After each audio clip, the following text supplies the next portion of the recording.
What's up with y'all? We got another video. This video is when NBA players fight their own teammates. NBA teammates fight over the pettiest things, like being called a bitch or getting slapped on the cheeks. Fists are flying at the other end. Matter of fact, get your hands off me. Don't touch me. But first, Kyle Anderson had Rudy Gobert swinging. And we had a scuffle on the Timberwolves bench. Now, those weren't the only two fighting, because Mason Plumlee and Bones Highland squared up mid-game. Plumlee clearly not happy with what had occurred. But nobody is going to step... Like back when I used to play football, it was fights every day with our team. I ain't gonna lie. Our teammates would fight each other every single day. It won't be no real fighting. It would just be like shoving and shit like that. To Jalen Brunson, because one slap to the ass and he whipped out a towel. Let the guys be guys. I don't know, because he didn't do it to him, to PJ Tucker, though. First, Mike. But look, when teammates get heated, anything can happen.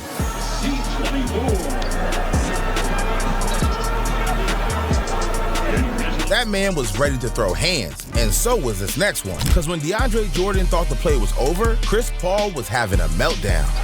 Here's Paul. Paul gets it off, banks it up and out, halfway down. Had time, Jordan he stopped. I don't know, this reason is press bro. Because he's literally right here. There's 0.7 seconds left. They're tied. So if he just shoots this, nobody's around. Or Damian Lillard is like 6'1". Jordan is like about 7 foot. I think this is Robin Lopez and Nicholas Batum, Marcus Aldridge. They're not even moving. Out. Well, I mean, he is under the hoop, but Halfway Jordan had time, Jordan, he stopped. Jordan had time to put it back up. and he is standing in front of him telling him to shoot it. But is he even looking at him? Halfway Jordan down. had time, Jordan stopped. Jordan had time to put it back up. The clock stopped. No one loves it more when teammates fight, but the opposing team. So when the Heat were at each other's throats, Joakim Noah gave them a round of applause. Now, watch Joakim Noah come into the picture. They're not really, they're just arguing. Going at it. Noah's watching him, and he now starts to enjoy it. Noah would pay to see a Heat meltdown, but Draymond doesn't even need a game to get violent, because he was bullying Nick Young during a shoot-around. Between irreverence and intensity. Yeah, teammates have to chill. I mean, when Chris Paul was trying to motivate James Harden, he got smacked. Yeah, they broke up just weeks after that, but one NBA legend wasn't tolerating any disrespect from his teammates, because when they put hands on Patrick Ewing, he put them all in check. O'Neal draws the foul. It's on Ewing, who is being restrained by teammates. And does not want to hear it from John. Alright, just stop. Like, if you see he's this aggressive, bro, just stop. Starks. John Starks receiving a lecture from Patrick Ewing. Dude was ready to fight the whole stadium, but teammates are always looking for beef, because Desmond Bane was caught shoving his own teammate. Man, I would not want to beef with the T-Rex arm, and I don't want to beef with Jimmy Butler either. I mean, it don't matter if it's the coach, reporters, or teammates. This guy has smoke for everyone. Even more chill on the word.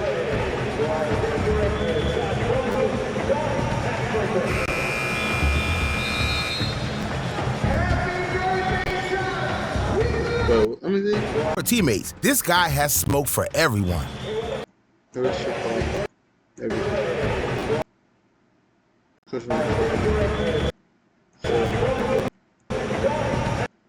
I'm talking about Hassan. Why would I say? Well, you're the fucking leader. Won't you shut up? Yes, I'm damn.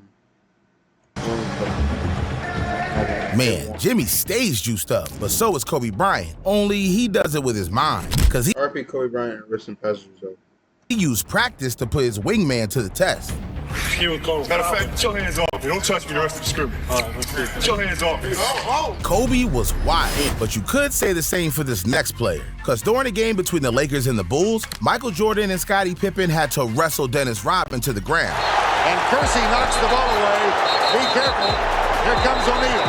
And I tell you, Scottie and Michael, I said, Dennis, you're not getting anything right now. It really takes the team to keep Rodman contained, but the Bucks have all the real wrestling moves. I mean, they turned their pregame warm-up into the WWE.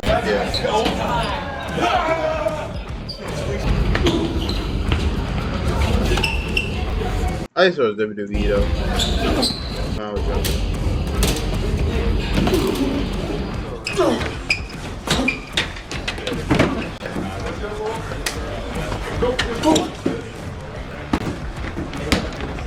And his icon was white.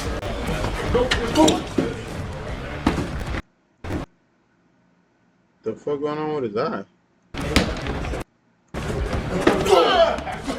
Who needs stretches when you got suplexes? But look, teammates fighting can also end careers. Because during the game between the Suns and the Lakers, Dwight Howard and Anthony Davis got into a way too heated argument. Yes, Anthony Davis goes over and is saying something to Dwight, and I don't know what happens from there. They end up shoving one another. I mean, fights like this happen all the time, but that specific moment put Dwight's career on thin ice. Even last year, the thing with AD was blown out of proportion. And I felt like that was wrong for the people to twist it and turn it like it was me and them not knowing what was really going on and how we ended up getting that out the way. I just felt like, it was messed up. So now it's put me in a position like I'm in now where teams may feel like, I want to know about Dwight. Superman hasn't found another team since, but one little dude was brave enough to try Shaq. See, the Magic had just lost the game, and Shaq spent the night partying with Magic Johnson. So the next day at practice, Scott Skiles was ready for the big man. I was a party animal, but I can party because I don't drink as I perform. So we in LA one day, and we got 3 days off, and we're practicing. I'm like, we went to a Magic Johnson party the night before, so I'm not doing nothing in practice. I'm like, yo, shoot. And then Scott's got to get up. You making all this money, you acting like a diva. I was like, Scott, you better get out my face. So he charged me, so I just stepped back, took his little head, pushed it down, and hit him with that uppercut. That was just one of the brawls. Oh, yeah. Can't talk about the Laker brawls because the statute of limitations isn't up yet. Yeah, you don't tell Shaq what to do, but some big dudes aren't safe from getting He's just trying to be Superman, bro. tossed around. Look, in 2003, Ruben Patterson was in the weight room flexing his muscles, looking for a challenge. So 19-year-old Zach Randolph stepped up and made the most regrettable decision of his career. He come in the locker room, can't nobody slam me. So I'm like, man, I'm from the hood. So I grew up locking in the yard. We dumping each other every day. That's fun. Man, I stood up. That motherfucker. We blocked up. He slammed. He threw me all in the lockers. Boom. Straight to the leg. Grab my legs. Man, pick me up, bro. Like this. And dumped me on my back. It was the slam heard around the world. He left Zebo out for a week with a bruised tailbone. But imagine pissing off the king. See, Mario Chalmers was tired of LeBron's whining against their Eastern Conference rivals. So he said one thing you don't say to Bron. Of course, when we get back to the bench, I'm like, nigga, we losing. Like, all this we doing, like, we gotta stop acting like just play basketball. Like, nigga, you the best player out here. Stop being a go play. And he took offense to that. Like, you just jumped at me. He is kind of wild. Like, he didn't have to worry about me. Now, obviously, that's disrespectful. But Mario was just doing what he was supposed to do. We all know LeBron's trigger word. What's my job? To get everybody going. Start some shit, right? Yeah. Boom, there it go. Yeah. And Bron went the off, didn't he? So I did my job. I paid for it because I got benched, but I did what I was supposed to do. Yeah, Bron used that fire and started cooking. This is what you have to worry about right there. James throws it down. James throws it down. And a foul. But D'Angelo Russell broke the trust of his own teammates. See, when D'Angelo Russell was just a young buck in LA, Nick Young was his vet showing him the NBA lifestyle. But the whole time D'Lo wanted a piece of Swaggy P's aura. I'm big time, you know that, right? You know, I done had the baddest of the I know you had And at that time, I was in the mix. So he was seeing a lot. He was seeing a lot. He wanted to get some of my aura, my picture. He was recording just to hear. He just recorded me just to see how this shit was. And, you know, he was recording you. So instead of learning, D'Lo wanted to leak the playbook. The youngest bitch. Right now? Yeah. How old was you? What you like? You was 30, she was 19? What? Hell no. What about Amber Rose? You ain't never tried? Huh? She know your girl. I'm glad you told my Billy all that. I ain't gonna lie, this is ill man's, bro. The video leaked and instantly went viral. And the entire Lakers organization knew that Nick Young would be looking to get his revenge. So they put security around the locker room. They told me, don't come to the room. Don't come to the arena. Don't come. But he should never said that. Come to practice, none of that. If you do anything, you'll take I just thought that's your money and all that. But they were gonna fine you, or what they was gonna take the contract? Like, which one was it? I don't know. They said if you're gonna take some money from you. I don't know, dog. You just don't do your teammate like that. But these next two went from future of the franchise to bitter enemies. See, in 1991, Larry Johnson was the #1 pick to the Charlotte Hornets, and he eventually went on to become the Rookie of the Year. But the next season, Alonzo Mourning was taken second in the draft and immediately became a force in the paint. They were supposed to run the East until the Hornets gave LJ an $84 million contract, which for some reason had Zoe feeling underpaid and overlooked. And Larry responded to the jealousy by flexing his Rookie of the Year jacket around Zoe. So Mourning won it out indefinitely. And after both players were shipped out, they met in 1998 and finally settled the smoke. Rebound, New York. And fists are flying at the other end. Larry Johnson is one of them. Here we go. Oakley and Mourning have at each other. And both of those guys will not play in Game 5. And this was in the playoffs? Van Gundy out. That became one of the most iconic fights in NBA history. But it wouldn't be their last, because the hate between them was actually real. So every time they faced off, things would get heated. Out of the game. Larry Johnson in Houston, this is their moment in the sun. And now, Mourning and Larry Johnson doing a little shoving. Larry Johnson strong on the baseline. I don't even see why the coaches would put them in at the same time as they knew something. And swings back But they wanted at Alonzo Mourning. And Mills throws Mourning to the deck. And somehow, this next player is even more dangerous. See, if you wanted Michael Jordan's respect, you didn't just need a game, you needed hands. Because one day in practice, Phil Jackson was making every little call until Jordan snapped. Phil put Steve Kerr guarding me. We were on opposite sides in a scrimmage, and he's talking all kinds of trash, and I'm pissed because, we're getting our ass kicked. Phil sensed my aggression, but he was trying to tone me down, and he starts calling these tick-attack fellows. Now I'm getting mad because for you to be protecting this guy, it's not gonna help us when we play New York. It's not gonna help us when we play these teams that are very physical. Next time he did it, I just hauled off him. And I said, when I fouled Steve Kerr, I said, now that's foul. I tend to snap at some point because I'm extremely competitive too. Just not really good enough to back it up usually. But I'm going. I'm gonna fight. He hauls off and hits me in the chest. And I just haul off and hit him right in the eye. And Phil just throws me out of practice. Steve Kerr took an ass whooping just so he could get the ball past him. But what happened between Shaq and Kobe was just crazy, because it was nothing more than deciding who was the real alpha in the relationship. But during a pickup game, the trash talk became so disrespectful, it ended up with the two fighting. We've had conversations about other stuff, but never about that. What do you think Kobe would say if we asked him about it now? I remember he did an interview last year when they rekindled their friendship and all that, and he said, I saved them and all that, because he wondered what would have happened if I hadn't stepped in. And so I kind of wondered that myself, but I'm glad I did. Yeah. Because we may not have had Kobe Bryant as Kobe Bryant. Wow. So because that punch was meant for damage. There's a lot of Lakers fans who should thank you then. Oh, they should. Because Shaquille was mad. He was really upset. Kobe really wasn't afraid of anyone, not even a 7'1" giant. But when you have deep history as teammates, things get violent. See, Chris Paul and Blake Griffin transformed the Clippers with Lob City. But behind the highlights, the pressure turned the locker room into a ticking time bomb. I honestly didn't understand how it, continually, how that became sort of a thing. Our team was, under, a crazy microscope. It was high stress. The noise was hard to deal with. So when Chris Paul forced the trade to the Rockets, Blake was ready to settle the score. Griffin bulldozing his way inside. Here's a potential 5-point play here. And swing. Now we've got some Paul and Griffin words. And swing. Now we've got some Paul and Griffin words. Looked like there was an elbow there at the end of that play there from Blake on that and one. And they kind of been drawn this whole game. Things were looking real messy. So after the game, CP3 and a couple of his teammates hit a secret tunnel to get revenge. So I'm sitting at my locker, which is locker's my locker's there. in the corner right there. My former locker. So I'm sitting there, and then all of a sudden I see the homie from the Rockets right here, and I'm like, yo, hey, what you doing, bro? You can't be up in here. Yeah. What you doing? I'm standing up. He's like, no, I'm looking for somebody.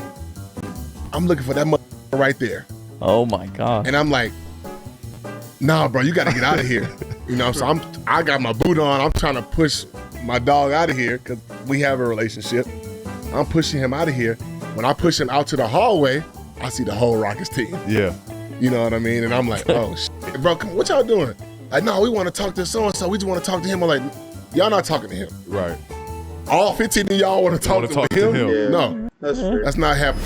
But Draymond Green punched a man so hard, he broke up a dynasty. In 2022, Jordan Poole was the secret weapon that helped the Warriors win another ring. So the next year, he came back with a $125 million contract and an even bigger ego. Poole was acting reckless around Golden State's hothead. So Green straight up decked Jordan Poole with a right hand. The video broke the internet, and the Warriors' chances at a repeat went right with it. And Jordan Poole had to get traded just to remove the The tension. Warriors won't ever really be the same because of this situation. Or at least if Draymond stays on. One fight altered history, but the fight for a starting spot got even bloodier. Look, in 2017, Bobby Portis and Nikola Mirotic were fighting for one job with the Bulls. But instead of letting the coach decide who should start, Bobby let his fist do the talking.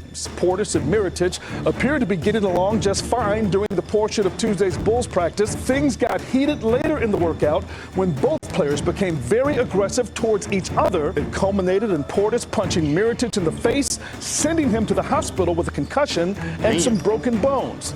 Yeah, he broke his own teammate's face. I mean, the NBA had never seen anything like it. It's been close where that could have happened. It's unfortunate because it's almost like those two guys can not coexist now. Like, how do you cannot come back from that and they coexist. No, man, you got to suspend that kid. Why?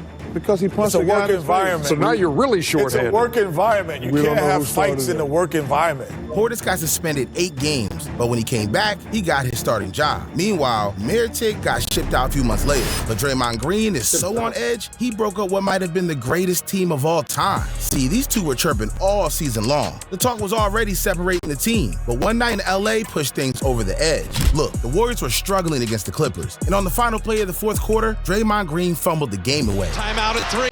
Draymond at 2. They got to get a shot off, and they don't.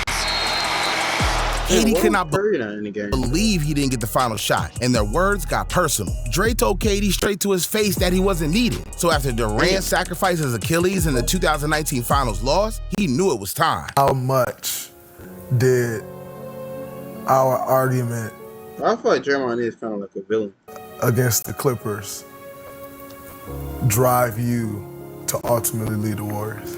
It wasn't an argument. It was the way that everybody, Steve Kerr, act like it didn't happen. Bob Myers and tried to just discipline you and think that that would put the mask over everything. I really felt like that was such a big situation for us as a group. The first time we went through something like that, we had to get that all out. Damn, we could have gotten a few more years of Durant in the Bay, but nobody fought more than the Big Four era of the Celtics. I mean, Kevin Garnett yelled at Big Baby Davis so hard, he dropped tears. Garnett doesn't mince words, and sometimes it's tough. And now Davis down at the end with a towel on his head. He had that nickname for a reason, and when it came to Rajon Rondo, they smacked him around like he was little bro. And he adds to his season high now at 26 points. Damn. Yeah, these dudes fall so little bro. And he adds to his season high now at 26 points. All right, bro. Yeah, these dudes fall so much, Coach Doc Rivers had to lie just to keep his team together. I'm sitting there, Kevin's yelling at me, you gonna get involved, you gonna get involved. And I was trying to have the coaches stay out of it, and we was trying to resolute, and then the locker room just went up But I sat there and I waited, and then Ray and Rondo started getting into it. Oh, right. But I gotta do the media. Right, so y'all don't even know this part. That's right. I forgot. So y'all arguing, but I got to go out and do the media. The media's outside the door. I could hear you still fighting and arguing. And I walk out to the media and I said, listen to our guys. They're celebrating. They're celebrating. I said, this is the most wonderful team We about to have like 2 fights. And they're in there fighting at the time. We about to get it on. So I actually said, I'm not going to let y'all in right away. I'm going to go back in and celebrate with the guys. And I had to go back in and break up the fights. Coach played it cool, but the tension with Ray Allen could never be contained. See, after the Celtics kept suffering losses after the championship, Ray Allen wanted an upgrade at point guard. And after he kept throwing Chris Paul's name around for a trade, Rondo wanted to throw on the gloves. Ray was supposedly wanting Chris Paul in the trade, right? They were supposed to trade for Chris Paul one year. You know, Rondo didn't like that. Rondo did like that, so they had beef. And so they boxed it out. They put on gloves. They put on gloves and really like threw hands. You watched it? I watched it. Who won? I was there. It was like, you could just tell Rondo was trying to knock his head off. Like, oh, so Rondo was going on. Rondo was like, And I was like, whoa, you know, Ray was jabbing. Oh, no. You know what I'm saying? Yeah, that was the only way to relieve that tension. But Ray must have been feeling a type of way about his teammates, because he joined forces with the Celtics' biggest rival. That trade destroyed the Celtics era, and they still haven't gotten over it. How did you feel about when Ray Allen came to Miami? Oh, man. You dirty. So the thing about it was, you had just described our energy toward each other, correct? Yep. About how, again, it was the Celtics and it was Heat and it was smoke every time we saw each other. Yeah, it wasn't no like. It wasn't no like. Right. So we at war. And then one of our troops joins our op. For me, it wasn't as much as it did for the big three because those guys were the ones that were together. Yup, Ray is not even welcome. And when the big three walked to the stage for the top 75 player ceremony, KG couldn't even look at his former brother. Damn, even after making NBA history together, these guys are still fighting. All right, y'all have a great day, man. Love y'all. Keep rocking, man. More videos.